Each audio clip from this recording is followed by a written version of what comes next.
O-level science අත්තර YouTube channel එකත් එක්ක එකතු වෙන ඔයාලව සාදරයෙන් පිළිගන්නවා. මම දැන් විස්තර කරන්න යන්නේ O-level science වල තියෙන syllabus එකට තියෙන පාඩම් ටික ගැන.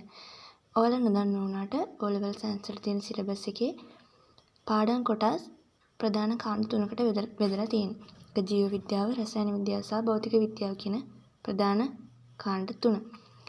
ඔයාලා උසස් පෙළ ජීව විද්‍යාංශ කියන බයෝසයන්ස් අංශයෙන් උසස් පෙළ හදාරන්න ඉන්නවනම් ඔයාලට මෙන්න මේ ඔයාලට O-level වල තියෙන පාඩම් කොටස් තුනම තමයි ගැඹුරින් අධ්‍යයනය කරන්න තියෙන්නේ.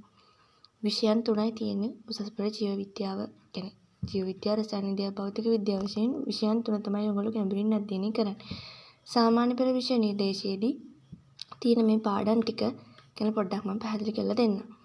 ජීව විද්‍යාව වටසේ තියෙන පාඩම් වලින් ඔයාලට විස්තර කරන්නේ ජීවි දේහය කියන්නේ ශාක සතුන් පරිසරය පිළිබඳව කියන්නේ සාමාන්‍ය මේකේ තියෙන පාඩම් කරන්න යන කොටස් ටිකක් මේවා ජීවි දේහය ශාක සතුන් පිළිබඳව විස්තර කරලා තියෙන්නේ. රසායන විද්‍යාවදී කියන්නේ මූලද්‍රව්‍ය සංයෝග පදාර්ථ ප්‍රතික්‍රියා ආශ්‍රිත කියන්නේ රසායනික ද්‍රව්‍ය පිළිබඳ රසායනීය සම්බන්ධයෙන් යන දේවල් තමයි රසායන විද්‍යාවේදී ඔයාලට විස්තර කරලා තියෙන්නේ. භෞතික විද්‍යාව යටතේදී ඔයාලට තියෙන්නේ කියන්නේ සාමාන්‍ය අපේ දිනදා ජීවිතයේදී වැඩ කරන්න භාවිත කරන මූලධර්ම කියන්නේ එක බල සමතුලිතතා විද්‍යුතය ඔයද පීඩනය කාර්ය ශක්තිය එන්නේ වගේ දේවල් මේ භෞතික විද්‍යාර්ථයේ තියෙන ගොඩක් ගණන් සයිඩ් එකේ දේවල්.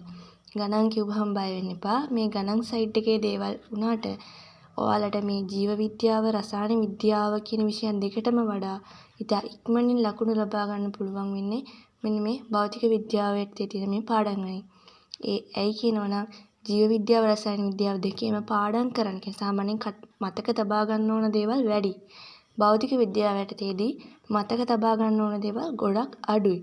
මේ භෞතික විද්‍යාවේ සමහර තියෙන පාඩම් වලට ඔයාලා මුළු පාඩමටම මතක තියාගන්න ඕනේ සමීකරණයක් දෙකක් විතරයි. මේ භෞතික විද්‍යාවේ තියෙන පාඩම් වලින් ඔයාලට කරන්න ඕනේ මේකේ තියෙන මූලධර්මය කියන්නේ මේකේ ඇතුලේ තියෙන දේවල් හරියට ඔළුවට දාගන්න එක විතරයි. ජීව විද්‍යාව රසායන විද්‍යාව පාඩම් කරන්න කියන්නේ මතක තියාගන්න ඕන දේවල් වැඩි. ඒ වුණාට මේ මතක තියාගන්න ඕන දේවල් තර්කයෙන් මතක තියාගත්තොත් කටපාඩම් කරන්න ඕනේ නැහැ.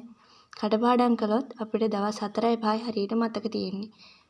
එතකොට අපි අලුත් දේවල් අපේ මොළයට දානකොට කලින් පාඩම් කරපු දේවල් මොළෙන් ඉබේම අයින් වෙලා යන එක තමයි අපේ මොළේ හැටි. ඒක නිසා කටපාඩම් කරන්න යන්න එපා. තර්කයෙන් මතක තියාගන්න උත්සාහ කරන්න. කෙටි ක්‍රම ඒ වගේ දේවල් භාවිතා කරලා තර්කයෙන් මතක තියාගත්තොත් විද්‍යාව අමාරු විෂයක් නෙවෙයි. ඒක නිසා අපි දැන් ඊට පස්සේ මෙන්න මේ විෂයන් කොටස් තුන යටතේ තියෙන පාඩම් එකිනෙක ඉතාමත් සරල ලෙසින් ඔයාලට මතක තියාගන්න පුළුවන් දේ තර්කයෙන් මතක තියාගන්න මම වීඩියෝස් දාන්නම්.